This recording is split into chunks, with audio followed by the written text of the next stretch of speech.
So we're here later September in our neighbor's property where a couple of months ago, I can't quite remember, I'm gonna guess June or sometime in May, sowed some seed for this variety of amaranth. This is called Golden Giant Amaranth. It's one we've been growing for a really long time. We save seed each year, and it's a spectacular variety for actual seed production. There's all sorts of different amaranth that are beautiful and good for leaves and this and that. Golden Giant is really about having lots and lots of amaranth in the winter. So we're gonna harvest this today and share some notes on the process. And part of the reason why I know we're ready to harvest is I'll periodically come up to the plant and kind of tickle the flower and check. And when it's very clear that lots of seed is coming out, it's good to go. The seeds are coming clean, so now is the time to harvest. And so what we'll do, the first pass will be getting the flower heads into a bag, and then we'll do the actual processing later on. Rather than like ripping the plant out of the ground or cutting them really low and having all these stalks to manage, I'm just gonna cut the flower heads off.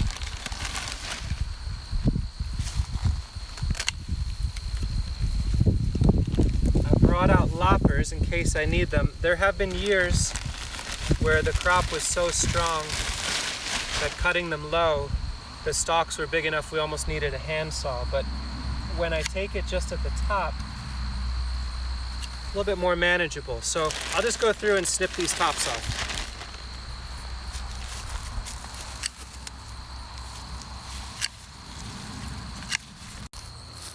Just as an example, here's one that self-sowed a little ways ago that I don't think is ripe yet. There's a little bit of seed in there, but barely any. So, and you can see that the flowers still have some greenness to them. They're lighter color. I think when they really get to their peak moment, they transition into a very deep, rusty color. But you get a feel for it over time. We saved the biggest one for last. Big enough that the pruners almost have a hard time with it. But by leaving, the nice part here is there's all sorts of little flowers that are left, so we don't have to scavenge every last head. The birds will love these. Some can drop back into the garden. And there's some value here. We're in mid-September. About 2 or 3 weeks ago, knowing that the amaranth was going to be relatively finished up and we wanted to transition this to fall, we left these as they are, leaning over, flopping and all that, and threw a mixed amount of seed for lettuces, kale, some beets, some arugula, some radishes. And so now that we've cut the heads off of these, they're still alive, they're casting some shade. They'll melt after the first frost, but we've got a nice fall crop underneath. And next year, almost certainly this will be Golden Giant Amaranth again, unless we need it to go in a different direction. But we can just leave this as it is. There's no reason to till it. There's no reason to rip them out. We could feed them to the chickens, but the wildlife will like these, and there's lots in here that'll go to the chickens once we're done processing. What a beauty though, huh? So we're back in our yard with our big sack. Uh-oh, something broke in the house. A big sack of these flower stalks, these heads. A couple things, so we put down a sheet of plastic. We put some little bumpers on the side because it's a bit breezy. And so this way things can land on the plastic and we can funnel them in. And the breeze will hopefully just knock some of the finer bits. We'll do some of the winnowing for us. So what I like to do is basically work them over a bowl. Now here's part of the reality of this. This is, I think, a beautiful aspect, but just something to know about. Amaranth seems to host 1 trillion little friends. You see everybody bopping around in there? So it's a good reminder, well, it's a good reminder to never use chemicals. That should just be always a good reminder. But also to do the work of shaking the seeds loose in a way that's somewhat gentle. Like I wouldn't really use machines or grinders or any of that kind of stuff. And once we have a fair bit loosened up, what we'll do is put the bowl somewhere where there's good airflow, but pitched on the side and maybe near the ground so the little creatures can leave and hopefully find another plant that is a good house for them. And since we have chickens, I don't get crazy with this. They extract a massive amount of value from all the seeds we miss. But with a good tickling here, and you can see again, I'm not like grinding and crushing it. I'm just kind of tapping it fair bit is getting on the plastic, but we'll accumulate that in a little bit. But I might call that one good. And we'll have to winnow this, which we'll talk about in a moment, but there's a whole lot of seed. It's a nice big bowl of cooked amaranth to be had from just that one flower head. And you get the idea. And so it goes. Definitely lots of little creatures all throughout. It's pretty wonderful, and it's something for us to move slowly with. We still have this whole pile to process. We probably have another pass to take through this and all the stuff that's on the plastic. And already we have to winnow it all, but there's just handfuls and handfuls of seed all through here. So we'll show the winnowing process in a little bit. I think we'll probably let this rest for an hour or two before we do the winnowing, just to let all the little creatures go. Well, a note here is that if you had a very small amount of amaranth that you were harvesting and it wasn't completely ripe, or you wanted to get every last seed, we're not being crazy about getting every seed. What you could do is rip, this is how I used to do it, is I would rip all the big leaves off. Kind of like you're processing different types of buds with this.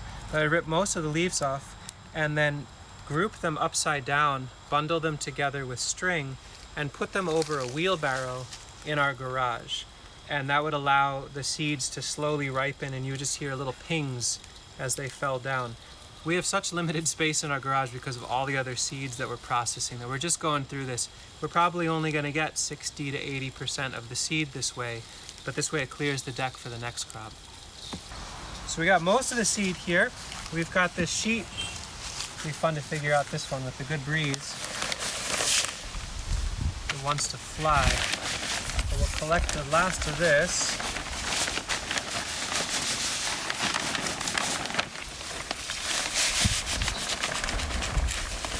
So reduced down quite a bit, but also quite a bit of seed in there.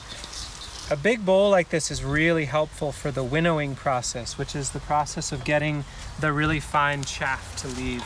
And a lot of times what I'll do is I start with a rocking motion, which tends to have the heavier seed settle to the bottom and the finer flowers come up to the top. So we can pinch off a bit, shake out the little bit of seed that's in there. We're setting the rest aside. That'll go to the chickens as a nice evening treat.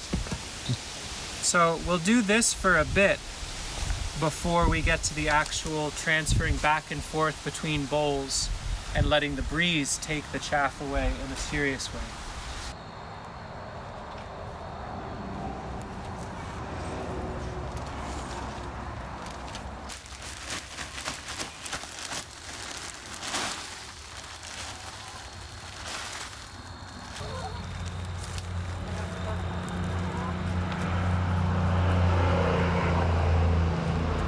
So we've got our seed here with the bit of chaff that needs to get winnowed off. And again, winnowing is around the idea of having a breeze or a way to have the finer material that isn't your desirable seed blow away. And over time, I've come to do this in the chicken yard, because this way if seeds fall, it's this nice, good, valuable material for them. If you don't have chickens, one thought would be to think about doing your seed winnowing in areas where you'd be thrilled to see the plants show up anyway. So maybe it's over some tilled soil or on an old wood chip pile that you're not going to move for a while. And this way spilled seed becomes plants for next year. But anyway, it takes a little getting used to. You kind of get a feel for what makes sense. But basically, there's not enough breeze for this to be really useful. But you can see some of the chaff blowing away.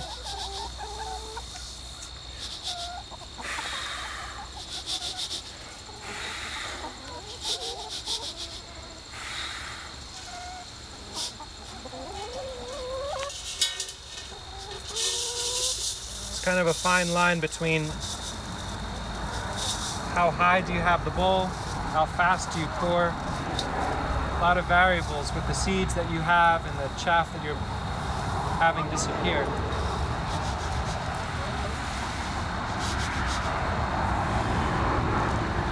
With the lack of breeze that we have, this feels like the most effective way is to rock